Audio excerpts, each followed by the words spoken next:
ஸ்தோத்திரம். கிறிஸ்துக்குள் பிரியமான சகோதர சகோதரிகளே, இந்த மீடியா மூலியமாக உங்களை சந்திப்பதில் கர்த்தரை நான் துதிக்கிறேன். கர்த்தரின் அருமையான தேவனுடைய வார்த்தையும் ஆராதனையும் கர்த்தர் ஆசீர்வதிப்பாராக. நம் கண்களை மூடி ஜெபிக்கலாம். பரிசுத்தமுள்ள நல்ல பிதாவே, உமக்கு ஸ்தோத்திரம். இந்த நல்ல ஆண்டவரே, தேவனுடைய வார்த்தைக்கு முன்பாக அப்பாவின் முகத்தை நோக்கி பார்க்க ஆண்டவரே நீர் உதவி செய்ததற்காக நன்றி. இது ஆண்டவரை பார்க்கிறதான கர்த்தருடைய பிள்ளைகள், ஒவ்வொரு தேவ பிள்ளைகளுக்கும் ஆண்டவர் சமாதானம் கொடுத்து, ஆண்டவர் மேலே பக்தி விசுவாசத்தை பெருக செய்து, இன்னும் ஆண்டவரை ஸ்தோத்திரிக்கிறப்பா உண்மை ஆண்டவர் அதிகமாய் பின்பற்ற ஆண்டவர் உதவி செய்ய, தங்கள் வாழ்க்கையில் இருக்கிற கஷ்டங்களும் பிரச்சனைகளும் சரீர வியாதி பலவீனங்களும் சுகமடையத்தக்கதாக விடுதலை பெற்றுக்கொள்ள ஆண்டவரே நீங்கள் உதவி செய்ய ஜெபிக்கிற சுவாமி. கர்த்தர் இந்த அருமையான வேதனை ஆண்டவரை ஸ்தோத்திரிக்கிறப்பா, ஆண்டவர் வேதனைகளும் துக்கங்களை நீக்கி இளைப்பாறுதல் சமாதானம் அடைய இந்த அற்புதமான செய்தி ஆசீர்வாதமாய் அமையட்டும். பரிசுத்த ஆவியானவர் ஆளுகை செய்யும், எல்லா தடைகளையும் நீக்கும். இயேசுவின் நாமத்தில் பிதாவே, ஆமேன். நம்ம ஒரு சின்ன கோரஸ் பாடலை பாடி தேவனை மகிமைப்படுத்துவோம். தேவன் நல்லவர், ஆராதிக்க பாத்திரவானாக இருக்கிறார். ஆராதனை ஆராதனை ஆராதனை ஆராதனை அன்பு நேசு ராஜனுக்கே, ஆவியான தேவனுக்கே, அன்பரேசு ராஜனுக்கே, ஆவியான தேவனுக்கே.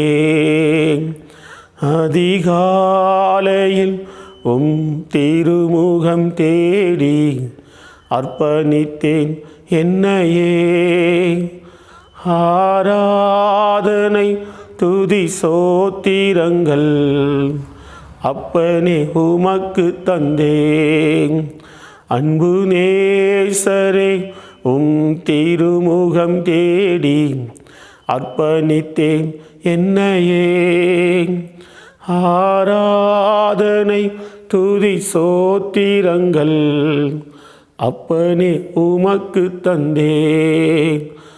ஆராதனை ஆராதனை ஆராதனை ஆராதனை அன்பரேசு ராஜனுக்கே, ஆவியான தேவனுக்கே, அன்பரேசு ராஜனுக்கே, ஆவியான தேவனுக்கே. Price the lord. கர்த்தர் உங்களை ஆசீர்வதிப்பாராக. நாம் தேவனுடைய வார்த்தையை நாம் தியானிக்கலாம். தேவன் நல்லவர். அருமையான கர்த்தருடைய பிள்ளைகளே, இந்த நாளிலே இஸ்ரவேலின் தேவனை நோக்கி தேவரீர் என்னை ஆசீர்வதியும் என்று சொல்லி வேண்டி தேவனிடத்திலிருந்து ஆசீர்வாதத்தை பெற்றதானே அருமையான தேவ மனுஷன் யாபேசை குறித்து நாம் இங்கே வாசிக்கிறோம். 1 நாளாகமும் 4ஆம் அதிகாரம் 10ஆம் வசனம் அருமையாக ஒரு ஆசீர்வாதத்தை நமக்கு கொண்டு வருகிறது.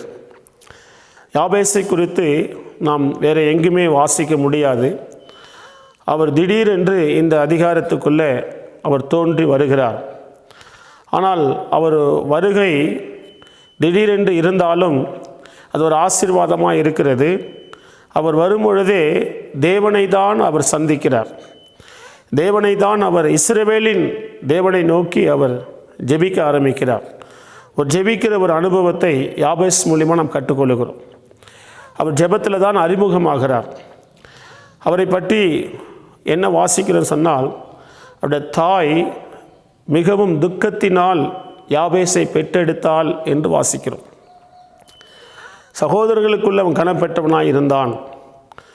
ஆனால் 10ஆம் வசனத்தில், இப்போ 9ஆம் வசனத்தில் அந்த தாய் பெற்றெடுத்ததையும் எந்த சூழ்நிலையில் அவர் பிறந்தார் என்பதையும் சகோதரர்களுக்குள்ளே எப்படி கனம் பெற்றிருக்கிறார் என்றும் 9ஆம் வசனம் சொல்லுகிறது. ஆனால் 10ஆம் வசனம், யாபேஸ் இஸ்ரவேலின் தேவனை நோக்கி என்னை ஆசீர்வதித்து என் எல்லையை பெரிதாக்கி உமது கரம் என்னோடு இருந்து தீங்கு என்னை துக்கப்படுத்தாதபடிக்கு அதற்கு என்னை விலக்கி காத்தருளும். என்று வேண்டிக் கொண்டான். அவன் வேண்டிக் கொண்டதை தேவன் அருளினார் என்று வாசிக்கிறோம். ஒரு ஆசீர்வாதம் பாருங்கள் பிரியமானவர்களே, ஒரு மகிமையான ஒரு பெரிய ஆசீர்வாதம். இந்த ஆசீர்வாதத்தை அவன் தேவனிடத்தில் விசுவாசத்தோடு, அவன் முழு நம்பிக்கையோடு ஆண்டவரை நோக்கி அவன் ஜெபிக்கிறதை இங்கே நாம் பார்க்கிறோம். வெறும் ஜெபம் மாத்திரமல்ல, அந்த ஜெபத்துக்கு ஒரு அற்புதமான பதில் பெற்றுக்கொண்டதை நாம் இங்கே பார்க்கிறோம். இன்றைக்கி கர்த்தருடைய பிள்ளைகள், உங்களுடைய வாழ்க்கையில் நீங்கள் எத்தனையோ ஜெபங்களை ஏறெடுத்திருக்கலாம். ஆனால் ஒரு சில ஜெபங்களுக்கு பதில் வராத போகும் பொழுது சில நேரத்தில் மனதுக்குள்ளே வேதனைகள் ஏற்படும், மனது சோர்ந்து போயிடும். நமக்கு இந்த காரியங்கள் இன்னும் நிறைவேறலையே என்று சொல்லி சில நேரத்தில் சின்ன ஜெப குறிப்பு தான் இருக்கும், ஆனால் சின்ன காரியம்தான் இருக்கும். ஆனால் நல்ல உருக்கமாக ஜெபம் பண்ணியிருப்பீங்க, ஆனால் அதுக்கு இன்னும் பதில் வந்திருக்காது. அப்படிப்பட்ட நேரங்களில் கூட சில பேர் யாபேசுடைய ஜெபத்தை பார்க்கும் பொழுது அவர் பண்ண ஜெபம் ஒரு பெரிய ஜெபம், பெரிய ஆசீர்வாதத்துக்காக ஜெபம் பண்ணார். பெரிய ஆசீர்வாதம் சொன்னால் சாதாரணமானதல்ல, எல்லாம் விருத்தி அடையக்கூடிய, எல்லாமே வளரக்கூடிய, பெரிதாக்கக்கூடிய ஆசீர்வாதத்துக்கு அவர் ஜெபித்தார். முக்கியமான காரியங்களுக்கு அவர் ஜெபித்தார். ஒன்று, தேவனே என்னை ஆசீர்வதிக்கணும். ரெண்டாவது, என் எல்லையை பெரிதாக்கணும். மூன்றாவது, உங்கள் கரம் என் கூட இருந்து தீங்குக்கெல்லாம் விலக்கி காத்துக்கொள்ள வேண்டும் என்று சொல்லி ஜெபித்தார். அது மாத்திரமல்ல பிரியமானவர்களே, எல்லா தீங்கு விலக்கி காத்துள்ள வேண்டும் என்று அவன் வேண்டிக் கொண்டான்.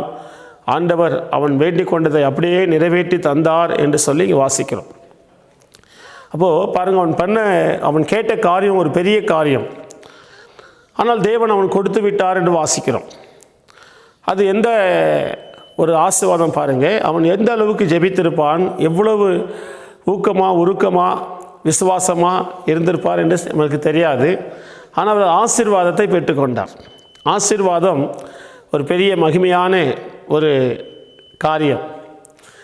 நீங்கள் தூரமாக இருக்கலாம், சமீபமாக இருக்கலாம், ஆனால் பிரியமானவர்களே, தேவன் உங்களோடு கூட இருக்கிறார். உலகத்தின் முடிவு பரிந்தும் சகல நாட்களிலும் நான் உங்களோடு கூட இருப்பேன் என்று வாக்கு பண்ணின தெய்வம் மாறாத தெய்வம். அடுத்து பிரியமானவர்களே, நம்முடைய கஷ்டமான நேரத்தில் தான் அவர் நமக்கு உதவி செய்ய அவர் எப்பவுமே நம்ம கூட இருக்கிறார். நம்முடைய தேவைகள், நம்முடைய எல்லா பூமியில் வாழக்கூடிய அடிப்படை தேவையான வசதிகளுக்கு அவர் நம்ம கூட இருக்கிறார். நிச்சயமாக அவர் தருவார். அதற்கு முன்னாடி அவர் சொன்னார் பாருங்கள், என்னை ஆசீர்வதித்து என்று சொல்லி. அப்போது நமக்கு ஒரு 2 ஆசீர்வாதம்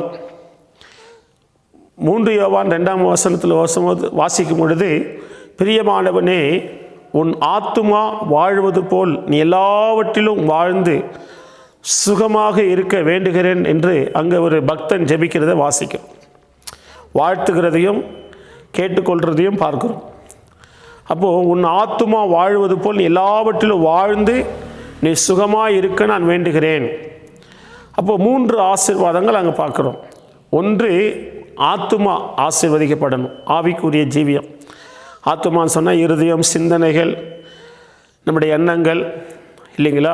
அப்படி ஆத்துமா சம்பந்தப்பட்ட உணர்வுகள் எல்லாம் ஆத்துமாவது. ஆத்துமா வாழ்வது போய் எல்லாவற்றிலும் வாழலாம் என்று சொல்லி நாம் பார்க்கிறோம். 2வது சரீரம், ஆவி. இந்த ஆவி கூட அதாவது நம்ம எளிமையாக கர்த்தருக்கு பிரியமாக இருக்கணும். சரீரம், பூமியிலையும் நல்ல ஒரு ஆண்டவரோடு கூட நெருக்கமாக இருக்கணும். அது ஆவிக்குரிய ஆசீர்வாதம். 2வது ஆசீர்வாதம், இந்த சரீரத்துக்கு நல்ல ஆரோக்கியம் இருக்கணும். ஆண்டவர் நமக்கு எவ்வளோ நாட்கள், ஆயுசு நாட்களை கொடுக்குறாரோ அது வரைக்கும் நம்முடைய சரீரம் பலனாக, ஆரோக்கியமாக, பாதுகாப்பாக கர்த்தருடைய கிருபையினால் தீங்கு அணுகாமல் காத்துக்கொள்ள வேண்டும்.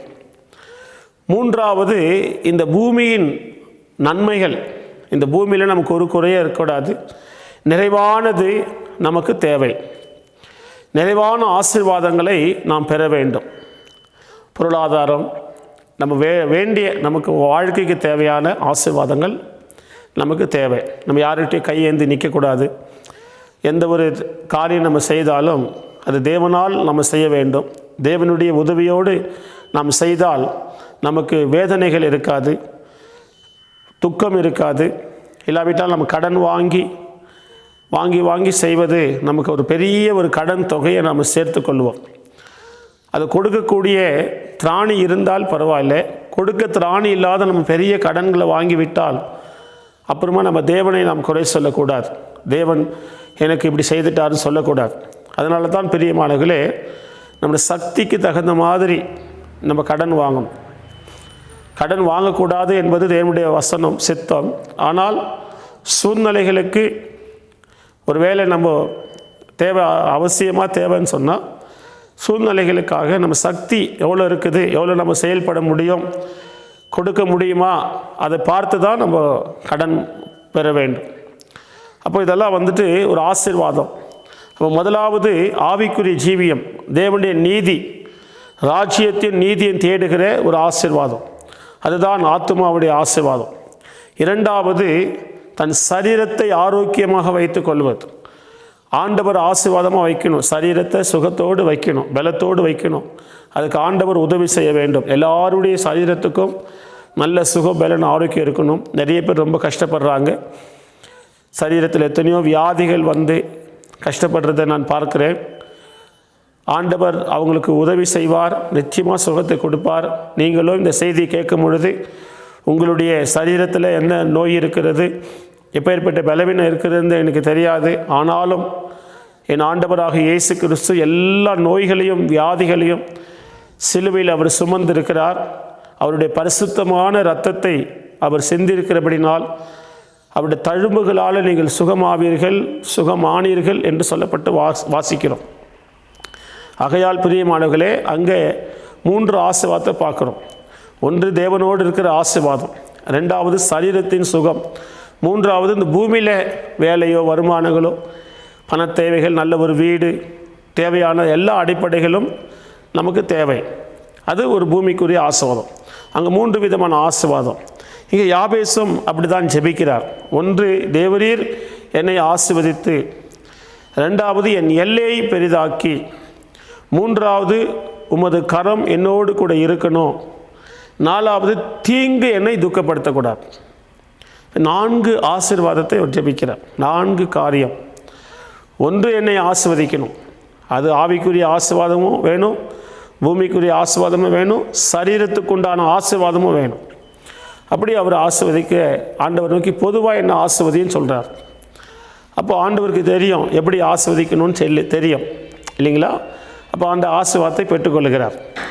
அப்போ தேவனுடைய நாமம் மகிமை அடைய நாம் இப்படி ஒரு காரியங்களை பார்க்குறோம். ஆசீர்வதிக்கிற அன்பு தெய்வம், அவர் பெரிய காரியங்களை நம்முடைய மத்தியில் செய்கிறவர். அப்போது தேவன் இந்த அருமையான நாட்களில் ஒன்று ஆசீர்வாதம். இரண்டாவது நாம் என்ன பார்க்குறோம்?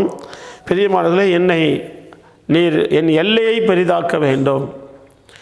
எல்லை என்று சொல்லுவது தன்னுடைய வேலை காரியங்களாக இருக்கட்டும், தன்னுடைய பிஸ்னஸ் காரியமாக இருக்கட்டும், தன்னுடைய எந்த ஒரு காரியத்தையும், ஊழியமாக இருக்கட்டும், ஊழியத்தை கூட அவர் பெரிதாக்க வேண்டும். எல்லை பெரிதாக்குற காரியங்களை குறித்து நாம் பார்க்கிறோம். ஆகையால் பிரியமானவர்களே, யாபேஸ் இஸ்ரவேலின் தேவனை நோக்கி தேவரீர் என்னை ஆசீர்வதித்து என்று சொல்லுகிற காரியம், தேவன் ஒரு மனிதனை ஆசீர்வதிக்க வேண்டும். இது எதை காட்டுகிறதுன்னு சொன்னால், தேவன் ஒரு மனிதனை ஆசீர்வதிக்க வேண்டும். அந்த ஆசீர்வாதத்தை அவன் பெற்றுக்கொள்ள வேண்டும். அப்போது எல்லா மனிதர்களும், எல்லா தேவ பிள்ளைகளும், எல்லா விசுவாசிகளும் இன்றைக்கு பலவீனப்பட்டிருக்கிறாங்க. எத்தனையோ உலக பிரகாரமான காரியங்களில் ஈடுபட்டு தன்னுடைய ஆவியின் அனல் ஒன்று இருக்கிறது. ஆவியில் அனலாக இருக்க வேண்டும் இல்லைங்களா? அப்போ ஆவியில் அனலாக இருக்கிறவங்க நல்ல ஜெபிப்பாங்க. ஆண்டவர் சொல்கிற அனலும் இன்றி குளிரும் இன்றி இருந்தால் நான் உன்னை வாந்தி பண்ணி போடுவேன்னு சொல்கிறார். அப்போ எல்லாரும் ஆவியில் அனலாக இருக்கணும். அபிஷேகம், பரிசுத்த ஆவியினுடைய அபிஷேகம் ஒரு ஆசீர்வாதமாக இருக்கிறது. அந்த அபிஷேகத்தின் ஆசீர்வாதத்தை, ஆவிக்குரிய உன்னத ஆசீர்வாதத்தை முதலாவது கேட்டு பெற்றுக்கொள்ள வேண்டும். தேவ பிள்ளைகள் அப்படியே இருந்துடக்கூடாது. ஆண்டவர் எனக்கு நல்ல வருமானத்தை கொடுத்துருக்கிறாரு, நல்ல வசதியை கொடுத்துருக்கிறாரு, எனக்கு எந்த ஒரு குறை இல்லை எனக்குன்னு சொல்லி ஆண்டவருக்கு அப்படியே நன்றி சொல்லி இருந்துடக்கூடாது. அபிஷேகம், பரிசுத்த ஆவியினுடைய அபிஷேகம் பெற வேண்டும். எப்படி மேல் வீட்டில் கூடி காத்திருந்து பிதாவின் வாக்குத்தத்தமாகிய அந்த பரிசுத்த ஆவியினுடைய ஆசீர்வாதங்களை பெற்று தங்களுக்கு தேவன் தங்கள் கொடுத்த வரத்தின்படியே அவர்கள் அந்நிய பாஷைகளை எப்படி பேசி கர்த்தருக்குள்ளே களி கூர்ந்தார்களோ அப்படிப்பட்ட ஒரு ஆசீர்வாதங்கள் ஆவிக்குரிய உன்னத பலத்தின் பரிசுத்த ஆவினுடைய அபிஷேகத்தின் ஆசீர்வாதங்களை பெற வேண்டும் என்று சொல்லி நான் உங்கள் மத்தியில் பிரியமானவர்களை கேட்டுக்கொள்கிறேன். நீங்கள் பூமிக்குரிய ஒரு வேலை நெருக்கடி, சரீர பலவீனம் அல்லது ஒரு வேலை, ஒரு திருமண காரியங்கள், அது மாத்திரம் உங்கள் இருதயத்தில் பாரமாய் எனக்கு விடுதலை வேணும், ஆசீர்வாதம் வேண்டும் என்று சொல்லி இருக்கக்கூடாது. முதலாவது ஆவிக்குரிய ஆசீர்வாதங்களை கேட்கணும். தேவனுடைய நீதியை நீங்கள் தேடணும். அப்போ பரிசுத்தாவின் அபிஷேகம் பெற்றுக்கொள்ளணும். இயேசு கிறிஸ்துவையே பரிசுத்த ஆவியானவர் அபிஷேகம் பண்ணினாரே இல்லைங்களா? அப்போ ஞானஸ்நானம் எடுத்து கரையேறும் போது இயேசு கிறிஸ்து புறாவின் ரூபத்தில் பரிசுத்த ஆவியானவர் இறங்கி அவர் மேலே வந்தார். அப்போ என்ன காட்டுகிறது? அவர்தான் வழியாக இருக்கிறார். ஒவ்வொரு தேவ பிள்ளைகளும் ஞானஸ்நானம் எடுத்த பிற்பாடு பரிசுத்த ஆவினுடைய அபிஷேகத்தை பெற வேண்டும். அதுதான் ஆசீர்வாதம். இரண்டாவது பிரியமானவர்களே, நீங்கள் தேவனை பரிசுத்தமான விதத்தில் பின்பற்ற வேண்டும். அது தேவனுடைய வார்த்தை, அது ஒரு ஆசீர்வாதம். நாம் பரிசுத்தமாய் வாழ்வது ஒரு ஆசீர்வாதம். பரிசுத்தத்துக்காக நிற்பது. பரிசுத்தம் என்று சொல்லுவது என்ன? வஸ்திரத்தை சுத்தமாக்குவது, நம்ம டெய்லி நல்ல குளித்து நம்முடைய சரீரத்தை சுத்தப்படுத்தி கொள்வது மாத்திரமல்ல, நம்முடைய வார்த்தைகள் பிரியமானவர்களே ஒழுங்காக பேசுவது மாத்திரமல்ல, பரிசுத்தம் என்பது உண்மையாக இருப்பது, கீழ்ப்படிவது, தேவ பயத்தோடு நடந்து கொள்வது, யாரையும் ஏமாத்துறதில்லை, புரியுதுங்களா? சண்டை போடுவதில்லை, நம்முடைய மனதில் யாரை குறித்தும் கசப்போ விரோதங்களோ பகையோ பழி வாங்குகிற உணர்வுகளோ இல்லாத இருக்கிறது தான் ஒரு பரிசுத்தமான வாழ்க்கை. அதெல்லாம் இருக்கக்கூடாது. நமக்கு யாராவது தீங்கா பேசியிருந்தாங்கன்னா, பகை உண்டாகிற அளவுக்கு நடந்து கொண்டிருந்தாங்கன்னா அதெல்லாம் வரும். உலக வாழ்க்கையில் நிச்சயமாய் வரும்.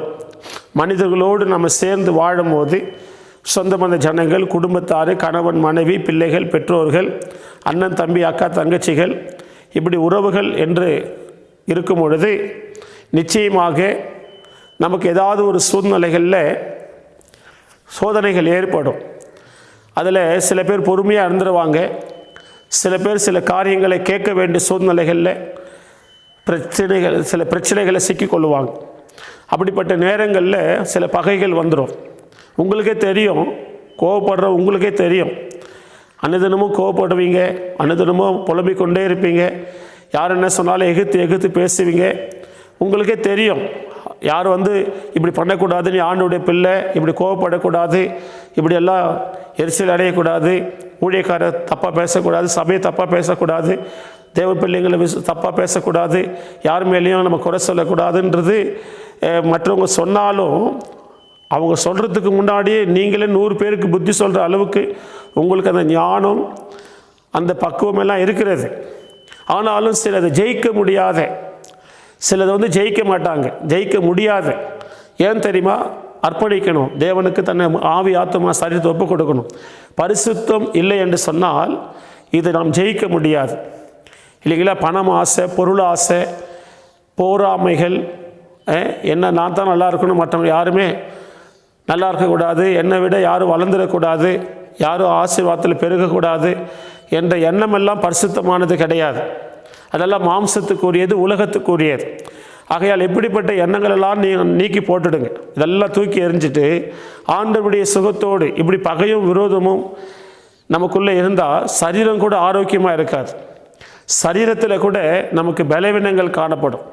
நல்ல பலனாய் உறுதியாய் காணப்படுவதற்கு நாம் பிரியமானவர்களே, தேவனே என்னை ஆசீர்வதியும் என்று சொன்ன யாபேசை போல நம்மையும் நாம் ஒப்பு கொடுத்து தேவனை நோக்கி கேட்கணும். நீர் ஆண்டவரே எங்களை ஆசீர்வதிக்க வேண்டும் என்று சொல்லி கேட்கணும். எத்தனை பேர் இந்த சத்தியத்தை கேட்குறீங்க? பிரியமானவர்களே, உங்களை நீங்கள் அர்ப்பணிக்கணும். ஏன்னா நம்முடைய இந்த உலக வாழ்க்கை நிரந்தரமானது அல்ல. நம்ம பர்மனெண்ட்டாக இந்த உலகத்தில் இருக்க போகிறது கிடையாது. யாருக்கு எவ்வளோ நாள் என்று தெரியாது. ஆனால் ஒரு நாள் இந்த உலகத்தை நம்ம விட்டுட்டு போயிடணும். இந்த உலகத்தில் நம்ம எதையும் வைக்கக்கூடாது. இந்த உலகத்து மேலே நம்ம பாரம் இருக்கக்கூடாது. இந்த உலகத்தில் சொத்து சேர்க்கறது, பணம் சேர்க்கறது, அது மேலே அதனால் ஒரு பெருமையாக இருக்கிறது, மனுஷனுடைய மகிமையை தேடுறது, மனுஷனுடைய பாராட்டுகளை அதில் நம்ம எதிர்பார்க்கிறது, பரிதாபத்தை எதிர்பார்க்கிறது, பிரியமானவர்களே, அது நமக்கு தேவையில்லை. இந்த பூமியே நமக்கு சொந்தம் இல்லையே. இருக்கிற வரைக்கும் நாம் கர்த்தருக்காக மகிமையாக ஜீவிக்க வேண்டும். இந்த ஆலயம், இதுதான் ஆலயம். இந்த சரீரம் ஆலயம். தேவனுடைய அபிஷேகம் பெற்ற ஒவ்வொருத்தரும் பரிசுத்த ஆவியினுடைய ஆலயமாக, ஜீவனுள்ள தேவனுடைய ஆலயமாக இருக்கிறீர்கள் என்று தேவனுடைய வசனம் சொல்லுகிறது இல்லைங்களா? அப்போது பிரியமானவர்களே, 1 கொரிந்தியர் 6ஆம் அதிகாரம் 19ஆம் வசனம் இப்படி சொல்லுகிறது. 1 கொரிந்தியர் 3ஆம் அதிகாரம் 16ஆம் வசனமும் தேவனுடைய ஆலயம் என்று சொல்லுகிறது. அப்போ தேவனுடைய ஆலயங்களை குறித்து நம்ம வாசிக்கிறோமே. அப்போ கர்த்தருடைய பிள்ளைகள், தேவன் நமக்குள்ளே வாசம் பண்ணணும், நமக்குள்ளே உலாவி வர வேண்டும், நாம் அங்கே அவருடைய ஆளுகைக்குள்ளே நம்ம நடத்தப்படும் சொன்னால் இந்த பூமியானது நமக்கு நிரந்தரமானது கிடையாது. இந்த பூமியில் நம்ம பாரமாக இருக்கக்கூடாது. இங்கேயே நம்ம இது கிடைக்கலையே, அது கிடைக்கலையே, இந்த பொருள் கிடைக்கலையே, இந்த பதவி கிடைக்கலையே, நமக்கு இந்த உயர்வு கிடைக்கலையே, இந்த ஜனங்கள் மத்தியில் நம்ம இப்படி இருக்கிறோம் அப்படின்னு அந்த துக்கம் ஏற்படக்கூடாது. தேவன் நமக்கு எதை செய்தாலும் நேர்த்தியாய் அவனுக்கு செய்வார். ஆகையால் உன்னை குறித்து ஒரு திட்டம், உன்னை குறித்து ஒரு தேவ சித்தம் தேவனுடைய மனதில் இருக்கிறது. அது நிறைவேறுவதற்காக நீங்கள் தேவனை நோக்கி ஜெபிக்கணும். ஆண்டவரே, என்னை கொண்டு வைத்துக்க தேவ சித்தம் நிறைவேறணும், என்னை ஆசீர்வதியும் ஆண்டவரேன்னு சொன்னாலே போதும். அதை நீங்கள் மனதில் வைத்து கொண்டு நீங்கள் என்னை ஆசீர்வதிங்க யாபேசை போல, தேவரீர் என்னை ஆசீர்வதின்னு சொல்லுங்க. நிச்சயமாய் உங்களை கொண்டு வைத்திருக்கிற தேவ சித்தம் நிச்சயமாய் நிறைவேறும். நம்முடைய ஜீவியத்தில் பிரியமானவர்களே, நாம் முறுமுறுக்கிறதோ அல்லது நம்முடைய தேவனுடைய காரியங்களை பலவீனத்தோடு செய்வது தேவன் அதை ஏற்றுக்கொள்வது கிடையாது. ஆகையால் மனப்பூர்வமான காரியங்களை, உன்னுடைய ஆராதனை மனப்பூர்வமாக இருக்க வேண்டும், உன்னுடைய ஜெபம் விசுவாசம் நிறைந்து மனப்பூர்வமாக இருக்க வேண்டும் இல்லைங்களா? உன்னுடைய உபவாசம் கூட மனப்பூர்வமாய் ஒரு மனதோடு நீ செய்யப்பட வேண்டும். தியாகமான ஜெபங்கள் இருக்கிறது, சாதாரண ஜெபங்கள் இருக்கிறது இல்லைங்களா? கடினமான ஜெபங்கள் இருக்கிறது. தியாகமான ஜெபம் உபவாசித்து நம்ம ஜெபிக்கிறது. கடினமான ஜெபம் மணிக்கணக்கில் முழங்கால் போட்டு ஜெபிக்கிற ஒரு அனுபவம். இன்னும் விழித்து ஜெபிக்கிற ஜெபம், இரவெல்லாம் தூக்கத்தை தியாகம் பண்ணி விழித்து ராத்திரியெல்லாம் ஜெபிக்கிற ஜெபங்கள் உண்டு. இப்படி கடினமானதும் தியாகமானதும் விழித்து ஜெபிக்கிற, போராடி ஜெபிக்கிற ஒரு ஜெபங்கள் உண்டு. மன்றாடி ஜெபிக்கிற, ஆத்துமா பாரம் நிறைந்து ஜெபிக்கிற, இதெல்லாம் ஒரு ஆசீர்வாதம், ஆவிக்குரிய ஆசீர்வாதங்கள். கர்த்தருடைய பிள்ளைகளுக்கு இந்த பாரம் இருக்கணும். தேசத்தை குறித்து ஒரு பாரம் இருக்கணும். தேசத்தில் இருக்கிற மக்களுக்கு குறித்து ஒரு பாரத்தோடு நம்ம ஜெபிக்கணும். தேசத்தை ஆளுகை செய்து கொண்டிருக்கிற ராஜாக்கள், அதிகாரிகள், ஒவ்வொரு அதிகாரத்தில் இருக்கிறவங்களுக்கும் நம்ம ஜெபிக்கணும். பாரத்தோடு உங்கள் ஜெபத்தில் நீங்கள் ஜெபிக்கணும். பிரியமானவர்களே, அதுதான் ஒரு தேவனுடைய பிள்ளைகளுக்கு அழகு. அப்படிப்பட்டவங்களை தான் தேவன் ஆசீர்வதிக்க முடியும். ஒரு ஆத்துமா, நம்மளை சுற்றி இருக்கிற ஆத்துமாக்கள் வியாதியில் பறித்து கொண்டிருக்கிறாங்க, பாவம் செய்து அழிந்து கொண்டிருக்கிறாங்க என்று சொன்னால், அதை பார்த்து கொண்டு நம்ம அமைதியாக நம்ம சுயநலத்துக்காக, நம்முடைய தேவைகளுக்காக மாத்திரம் ஜெபித்து என்னை ஒண்டி ஆண்டவர் ஆசீர்வதித்தா போதும், நான் ஒண்டி நல்லா இருந்தால் போதும் என்று சொல்ல போயிட முடியாது. எல்லாருக்கும் நம்ம ஜெபிக்கிறதுக்கு தான் கர்த்தர் உங்களை தெரிந்து கொண்டார். ஆகையால் பிரியமானவர்களே, நீங்கள் சமீபத்தில் இருந்தாலும் தூரமாக இருந்தாலும் தேவனை நோக்கி ஜெபிக்க பழகி கொள்ளுங்க. யாபேஸ் என்று சொன்னாலே ஒரு ஜெபிக்கிற ஒரு அனுபவம் வரும். தேவரீர் என்னை ஆசீர்வதியும் என்று சொன்னார். அப்போது ஒரு மனிதன் ஆசீர்வாதமாய் மாறும்பொழுது அவன் மாத்திரமல்ல, அவன் அநேகருக்கு ஆசீர்வாதமாய் மாற வேண்டும். அதுதான் தேவனுடைய சித்தம். அதனால தான் இங்கே வாசிக்கிறோம், பிரியமானவர்களே, ஒரு ஆசீர்வாதம் சொன்னால் ஆவிக்குரிய பூமிக்குரிய சகல ஆசீர்வாதத்தை தான் அது இணைந்து வருகிறது. சகல ஆசீர்வாதத்துக்குள்ளேயும் அவன் இணைந்து வருகிறான். அடுத்து என் எல்லையை பெரிதாக்கும் என்று சொல்லுகிறான். எல்லை, ஒருவேளை ஊழியத்தின் எல்லையை கூட கர்த்தர் விரிவாக்க வேண்டும். இன்னும் ஆத்துமாக்கள் பெருகணும் இல்லைங்களா? ஆத்துமா நல்ல சேர்ந்து வரணும். ஆத்துமாக்கள் நல்ல கூடி வந்தாங்கன்னா அது எல்லை பெரிதாகிறது. ஒருவேளை இடங்கள் விரிவாக்கப்பட வேண்டும், இன்னும் இடங்கள் நமக்கு கூட்டி தர வேண்டும் ஆண்டவர். அது ஒரு ஆசீர்வாதம். ஊழியத்தை கூட ஒரு ஆசீர்வாதம். ஊழியக்காரர்களுக்கு வரங்கள் பெருகணும், வல்லமைகள் பெருகணும், கிருபைகள் பெருகணும். பாஸ்டர் அம்மாக்களோ அது ஆசீர்வாதமாக உங்களுக்கு மாறும். பாஸ்டர் பிள்ளைகள் கூட நல்ல எழும்பி கர்த்தருக்காக ஆராதனை செய்து ஊழியம் செய்யணும். அது ஒரு ஆசீர்வாதம். அது ஒரு எல்லை பெரிதாக்கக்கூடிய காரியம். உங்கள் பிஸ்னஸில் ஒரு ஆசீர்வாதம், அது ஒரு பெருக செய்யணும். உங்கள் வருமானத்தை பெருக செய்யணும். அதுதான் எல்லையை பெரிதாக்க சொன்னால், உங்களுடைய வேலை செய்கிற ஸ்தலமாக இருக்கட்டும், வியாபார ஸ்தலமாக இருக்கட்டும், உங்களுடைய வருமானத்தின் எந்த காரியமாக இருக்கட்டும், பெரிதாக்க தேவன் உங்கள் ஆசீர்வாத பூமிக்குரிய ஆசீர்வாதங்களை அவர் பெருக செய்ய வேண்டும். அது ஒரு ஆசீர்வாதம். எல்லை பெரிதாக்கி தீங்கு, அதாவது உமது கரம் என்னோடு கூட இருந்து, தேவனுடைய கரம் நம்ம கூட இருப்பது ஒரு பெரிய மகிமையான ஒரு ஆசீர்வாதம் இல்லைங்களா? தேவனுடைய கரம் நம்ம கூட இருக்கணும். அவர் கரம் இருந்துச்சுனாக்கா பாருங்கள், தேவரீர் எவரையும் மேன்மைப்படுத்தவும் பலப்படுத்தவும் உமது கரத்தினால் ஆகும் என்று இதே நாளாகமத்தில் வாசிக்கிறோம். எவரையும் மேன்மைப்படுத்தவும் உயர்த்தவும் கனப்படுத்தவும் ஐஸ்வர்யமான ஆக்கவும் கோட்டீஸ்வரன் ஆக்கவும் இல்லையா ஆண்டவரால் முடியும், உமது கரத்தினால் ஆகும் என்று சொல்லி 1 நாளாகமம் 29ஆம் அதிகாரம் 12ஆம் வசனத்தில் நாம் இங்கே வாசிக்கிறோம். பார்த்தீங்களா? ஐஸ்வர்யமும் கனமும் உம்மாலே வருகிறது, தேவரீர் எல்லாவற்றையும் ஆளுகிறவர், உம்முடைய கரத்தினால் சத்துவமும் வல்லமையும் உண்டு, எவரையும் மேன்மைப்படுத்தவும் பலப்படுத்தவும் உம்முடைய கரத்தினால் ஆகும். உம்முடைய கரத்தினால். அப்போ அதுக்கு தான் சொல்கிறாரு, உமது கரம் என்னோடு கூட இருக்கும். ஆண்டவுடைய கரம் நம்ம கூட இருந்துச்சுனாக்கா, இந்த 1 நாளாகமம் 29 இந்த 12ஆம் வசனம் அழகாக சொல்லுகிறது, எவர் ஐஸ்வர்யமும் கனமும் உம்மால வருகிறது. ஐஸ்வர்யம் வரும், கனம் வரும். தேவரீர் எல்லாவற்றையும் ஆளுகிறவர், எல்லாவற்றையும் ஆளுகிறவர் இல்லைங்களா? உம்முடைய கரத்திலா, உம்முடைய கரத்தில் சத்துவமும் வல்லமையும் உண்டு. சத்துவம் வல்லமை உண்டு. சக்தி பலவீனமாக இருக்கும், பலவீனமாக இருக்கும், நிற்க முடியல, எழுந்திருக்க முடியல, பேச முடியல, நடக்க முடியல, உடம்புல சக்தியே இல்லை. அப்படி சொல்கிறவங்க பாருங்கள், தேவனே உங்கள் கரை என்னோடு கூட இருக்கட்டும். ஆண்டவுடைய கரை நம்ம கூட இருந்தால் சத்துவமும் வல்லமையும் வந்துவிடும் இல்லைங்களா? அது ஒரு எவ்வளோ பெரிய ஆசீர்வாதம். அதில் எவ்வளோ ஆசீர்வாதங்கள் அடங்கி இருக்கிறது பாருங்கள். வெறும் கருத்து தான், உங்கள் கரை என் கூட இருந்தால் போதும் என்று சொன்னார். அதில் எவ்வளோ பெரிய ஆசீர்வாதங்கள் பாருங்கள். அடுத்து, எவரையும் மேன்மைப்படுத்தவும் பலப்படுத்தவும் உம்மாலே ஆகும் என்று சொல்லி இந்த வசனம் சொல்லுகிறது. அதுதான் பிரியமானவர்களே கரம். உமது கரம் என்னோடு கூட இருக்கணும் என்று சொல்லி அவர் ஜெபிக்கிறார். தேவன் எவ்வளோ பெரிய நல்லவர் பாருங்கள். அந்த கரத்தில் எவ்வளோ பெரிய ஆசீர்வாதம் வச்சுக்கிறார். நீ பயப்படாத, நான் உன்னோடு கூட இருக்கிறேன், திகையாத, நான் உன் தேவன், நான் உன்னை பலப்படுத்தி உனக்கு சகாயம் பண்ணுவேன், என் நீதியின் வலக்கரத்தினால் உன்னை தாங்குவேன் சொல்கிறார். அப்போது அங்கே ஒரு ஆசீர்வாதம். ஏசாயா 41:10 இந்த வசனம் சொல்லுகிறது. அப்போது என் நீதியின் வலக்கரத்தினால் உன்னை தாங்குவேன், அவனுடைய கரம் கூட இருக்குன்னு யாபேஸ் ஜெபித்தார். அப்போ அந்த கரத்தில் நிறைய ஆசீர்வாதம் இருக்குது. சீஷர்களை 2 கரத்தை உயர்த்தி ஆசீர்வதித்தாராம், பெத்தனியா வரைக்கும் கொண்டு போய். அப்போ ஆசீர்வதிக்கிற கரம், பலப்படுத்துகிற கரம், பாதுகாக்கிற கரம், தீங்குக்கு விலக்கி காக்கிற கரம். அது எல்லா தீங்குக்கும் ஆண்டவரே சொன்னார். இப்போ கொரோனா ஒரு தீங்கு இல்லைங்களா? இந்த மரணம் கொல்லி நோய் என்று சொல்லி உலகத்தில் சொல்லிக் கொள்கிறாங்க. ஆனாலும் தேவனுடைய இரக்கத்தினாலே கர்த்தருடைய பிள்ளைகளை பாதுகாத்து அற்புதமாக நடத்தி கொண்டிருக்கிறார். ஆகையால் பிரியமானவர்களே, இந்த மரண கொல்லிக்கு வியாதிக்கு நீங்கள் தப்புவிக்க கர்த்தர் உங்களோடு கூட இருந்து உங்களை நடத்தணும் இல்லைங்களா? அது ஒரு ஆசீர்வாதம். தீங்குக்கு விலக்கி காத்தருளும் என்று சொல்லி இப்படிப்பட்ட ஆபத்து விபத்துகளுக்கு வெளியில் போகும்போது வரும்போது ஆபத்து விபத்து அணுகாமல் இருக்க, எந்த நோய் அணுகாமல் இருக்க, எந்த தீங்கு அணுகாமல் இருக்க அவர் வேண்டிக் கொண்டார்.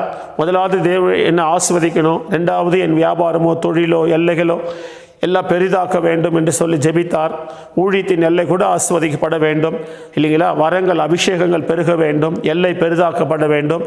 அதெல்லாம் தேவன் அவர் ஜெபித்தது படியே தீங்கு அணுகாதபடிக்கு கடைசி வரைக்கும் என்ன வேதனை இல்லைங்களா, துக்கப்படுத்தாதபடிக்கு, தீங்கு என்னை துக்கப்படுத்தக்கூடாது என்று சொன்னார். இப்படி எல்லா காரியத்துக்கும் ஜெபித்தார். கர்த்தர் அவரை ஆசீர்வதித்தார். பிரியமானவர்களே, உங்களுடைய குடும்பம் ஆசீர்வாதமாக இருக்க, கணவன் மனைவி பிள்ளைகள் கர்த்தருக்குள்ள பயபக்தியாக இருப்பதற்கு பாவ சோதனைகள் உங்கள் வாழ்க்கையில் வந்து மோதுமானால் அதிலிருந்து உங்களை விலக்கி காத்து கொள்ளுங்க. கர்த்தரை நோக்கி எனக்கு உதவி செய்ய சொல்லுங்க. ஆண்டவர் உங்களுக்கு சமாதானத்தோடு உங்கள் ஆண்டவர் பாதுகாப்பார். உங்கள் பிள்ளைகளுக்கு நல்ல படிப்பு கொடுத்து ஆசீர்வதிக்க, வாலிப பிள்ளைகளை கர்த்தர் ஞானத்தோடு நல்ல கிறிஸ்துவின் அன்பினால் காக்கப்படுவதற்கு உதவி செய்வார். குடும்பத்தில் இருக்கிற வயதில் மூத்த அம்மாமாருங்க அப்பாமாருங்களுக்கு நல்ல பலன் கொடுத்து உங்களுக்கு வேண்டிய சமாதானத்தோடு சகல நன்மையும் ஆண்டவர் கொடுப்பார். சோர்ந்து போகாதீங்க. ஆண்டவர் நிச்சயமாக உங்களை ஆசீர்வதிப்பார். அது மாத்திரமல்ல பிரியமானவர்களே, உங்கள் வீடுகளுக்கு தேவையான நன்மையான ஆசீர்வாதங்கள் பொருளாதாரங்கள் நிச்சயமாய் கொடுத்து கடன் பிரச்சனையிலிருந்து விலக்கி சமாதானத்தை கொடுத்து உங்களை ஆஸ்வதிக்கிற தெய்வம், நல்ல வீடுகளை கொடுத்து ஆஸ்வதிக்க அவர் பெரிய தெய்வனாக இருக்கிறார். இன்னும் பல காரணம் ஜெபிக்கலாம். கர்த்தருடைய ராஜ்யம் வருகைக்கு உங்களை தகுதிப்படுத்திக் கொள்ளுங்க. ஆண்டவர் பாதத்தை கெட்டியாக பிடிச்சு கொள்ளுங்க, உறுதியாய் பற்றி கொள்ளுங்க. கர்த்தர் உங்களை ஆஸ்வதிப்பார். தேவன் சமாதானத்தின் தேவன் உங்களோடு இருக்கிறார். இந்த ஊழியத்துக்காக சபைக்காக ஜெபித்து கொள்ளுங்க, உதவி செய்யுங்க. ஆண்டவர் உங்களை நிச்சயமாய் ஆசீர்வதிப்பார். நாம் எல்லாரும் கண்களை மூடுவோம், ஜெபிக்கலாம். கர்த்தர் நமக்கு பெரிய காரியங்களை செய்வார். எல்லாரும் ஒப்பு கொடுப்போம். நன்றி ஆண்டவரே, இந்த நல்ல வார்த்தைகளுக்காக நாங்கள் ஜெபிக்கிறோம். என் தேவனாகிய கர்த்தர் வார்த்தை மூலியமாக எங்களை ஆசீர்வதிக்கிறவர், வார்த்தை மூலியமாக உணர்த்துகிறவர், விசுவாசத்தை பெருக செய்கிற தெய்வமே, உமக்கு ஸ்தோத்திரம் ஸ்தோத்திரம் ஸ்தோத்திரம் ஸ்தோத்திரம். ஆமேன். கர்த்தர் இந்த அருமையான வார்த்தையின்படியே நம்மை ஆசீர்வதிக்க கரங்களை தட்டி கர்த்தரை மகிமைப்படுத்துமாக. Praise the lord, praise the lord, praise the lord, praise the lord, praise the lord, praise the lord. அது மாத்திரமல்ல பிரியமானவர்களே, உங்கள் குடும்பமே நல்ல ஒரு ஜெபிக்கிற ஒரு கிருபை பெற்று யாபேசை போல ஆசீர்வாதங்களை பெறுகிற குடும்பங்களாக மாற்ற முடியாத கர்த்தரை மகிமைப்படுத்தி ஸ்தோத்திரம் பண்ணுவோம். ஸ்தோத்திரம் ஸ்தோத்திரம் ஸ்தோத்திரம் ஸ்தோத்திரம். தீங்கு அணுகாதபடிக்கு எல்லாரையும் காக்க நம் கரங்களை தட்டி ஸ்தோத்திரம் பண்ணுவோம். ஸ்தோத்திரம் ஸ்தோத்திரம் ஸ்தோத்திரம் ஸ்தோத்திரம். அது மாத்திரமல்ல பிரியமானவர்களே, தேவன் உங்கள் எல்லைகள் எல்லாம் பெரிதாக்க நம் கரங்களை தட்டி மகிமைப்படுத்துவோம். ஸ்தோத்திரம் ஸ்தோத்திரம் ஸ்தோத்திரம். ஆவிக்குரிய ஆசீர்வாதம், சரீரத்துக்குண்டான ஆசீர்வாதம், பூமிக்குரிய ஆசீர்வாதம், இந்த 3 ஆசீர்வாதங்களுக்காக நம் கர்த்தரை மகிமைப்படுத்தி ஸ்தோத்திரம் பண்ணுவோம். ஸ்தோத்திரம் ஸ்தோத்திரம் ஸ்தோத்திரம். ஊழியங்களும் ஆசீர்வாதமாய் ஆசீர்வதிக்க கர்த்தர் ஊழியத்துக்காக கொடுக்கிற பிள்ளைகளை எழுப்பி தர கர்த்தரை மகிமைப்படுத்துமாக. ஸ்தோத்திரம் ஸ்தோத்திரம் ஸ்தோத்திரம். ஆமென். கர்த்தர் உங்களை ஆசீர்வதிப்பார். கண்களை மூடி ஜெபிக்கலாம். துதிகளின் மத்தியில் வாசமாய் இருக்கிற பரிசுத்த பிதாவே, உமக்கு நன்றி சொல்லுகிறேன். ஆண்டவரின் நல்லவர், இரக்கமுள்ள தெய்வம், இந்த அருமையான கர்த்தாவை ஸ்தோத்திரிக்கிறோம். ஆராதனையில் தேவனுடைய வார்த்தையை கர்த்தாவை ஸ்தோத்திரம் பகிர்ந்து கொள்ள உதவி செய்த தேவனுக்கு நன்றி ஏசப்பா. இப்போதும் எங்கள் ஆவி ஆத்மா சரீரத்தை ஒப்புக் கொடுக்கிறோம் தேவனே. அதை ஏற்றபடி கத்தா யாபேஸ் இஸ்ரவேலின் தேவனை நோக்கி, தேவரீர் என்னை ஆசீர்வதித்து ஆண்டவரே ஸ்தோத்திரிக்கிற கத்தா என் எல்லையை பெரிதாக்கி உமது கரம் என்னோடு கூட இருந்து தீங்கு என்னை துக்கப்படுத்தாதபடி அதற்கு என்னை விலக்கி காத்தொருளும் என்று சொல்லி ஜெபித்தது போல அப்படியே தேவன் அவன் வேண்டிக் கொண்டதை அருளினார் நாங்கள் வாசிக்கிறோமே. அந்த ஆசீர்வாதம் இப்பொழுது இந்த வசனத்தை கேட்டு தங்களுடைய வாழ்க்கையில் இருக்கிற கடன் பிரச்சனைக்காக, சரீர வியாதி பலவீனத்துக்காக, குடும்ப ரட்சிப்புக்காக, ஆண்டவரை மற்ற எல்லா நன்மைகளுக்காக, திருமணத்துக்கு, குழந்தை பாக்கியத்துக்கு, நல்ல வீட்டுக்காக, படிப்புக்காக கர்த்தாவே ஜெபிக்கிற பிள்ளைகள் ஆசீர்வதிக்கப்பட வேண்டும். ஆண்டவர் எல்லாரையும் ஆண்டவர் எல்லா விதத்திலும் சபைகள் ஊழியங்கள் ஆசீர்வாதமாய் மாற, ஊழியக்காரர்களும் பலனடைய, ஆபத்திலிருந்து விபத்திலிருந்து சத்துருடைய போராட்டத்திலிருந்து எதிரிகளிலிருந்து ஆண்டவர் எதிரியுடைய வல்லமையிலிருந்து ஆண்டவர் தீங்கான காரியத்திலிருந்து எல்லாவற்றையும் விலக்கி காத்துக் கொள்ள நாங்கள் ஜெபிக்கிற சுவாமி. உங்கள் கரம் ஆண்டவரே எல்லாரோடு இருக்கட்டும். எல்லாரையும் சமாதானத்தில் நடத்துங்கப்பா. ஒவ்வொரு குடும்பமும் ஆசீர்வாதமாக இருக்கட்டும், சபைகள் ஆசீர்வாதமாக இருக்கட்டும். பரிசுத்தமான தேவனுடைய கரத்தில் கர்த்தாவே சபையை ஒப்புக் கொடுக்கிறேன், ஊழியத்தை ஒப்புக் கொடுக்கிறேன், தேவனுடைய பிள்ளைகள் எல்லாரையும் ஒப்புக் கொடுக்கிறேன். அதிகமான நெருக்கடியில் துன்பத்தில் இருக்கிறவங்களை அதிக விசேஷமாய் ஆசீர்வதிங்க. சமாதானத்தை புதிய புதிய ஆத்துமாக்கள் இதை யார் கேட்கிறார்களோ அவர்களுக்கு ஒரு பெரிய அற்புதம் நடக்கட்டும் சுவாமி. தொடர்ந்து கர்த்தா இந்த ஊழியத்தை ஆசீர்வதிக்காய் நன்றி. தொடர்ந்து நம்முடைய சித்தம் நிறைவேறட்டும். ஆசீர்வதியும் பலப்படுத்தும், காத்துக்கொள்ளும். துதிகன மகிமை ஒருவருக்கே செலுத்துகிறோம். இயேசுவின் நாமத்தில் ஜெபிக்கிறோம் ஜீவனுள்ள நல்ல பிதாவே, ஆமேன். ஸ்தோத்திரம் ஸ்தோத்திரம். நாத்துமாவே கர்த்தரை ஸ்தோத்திரி, என் முழு உள்ளமே பரிசுத்த நாமத்தை ஸ்தோத்திரி. என் ஆத்துமாவே கர்த்தரை ஸ்தோத்திரி, அவர் செய்த சகல உபகாரம் மறவாதே. ஆமேன். நம்முடைய கர்த்தராக இயேசு கிறிஸ்துவின் கிருபையும், பிதாவாகிய தேவனுடைய அன்பும், பரிசுத்தாவிட அன்பின் ஐக்கியம், அவருடைய சந்தோஷ சமாதானம், சகல ஆசீர்வாதம் இன்றும் என்றும் கர்த்தருடைய வருகை மட்டும் நம் அனைவரோடு கூட இருப்பதாக. ஆமேன். Praise the lord. கர்த்தர் உங்களை ஆசீர்வதிப்பாராக.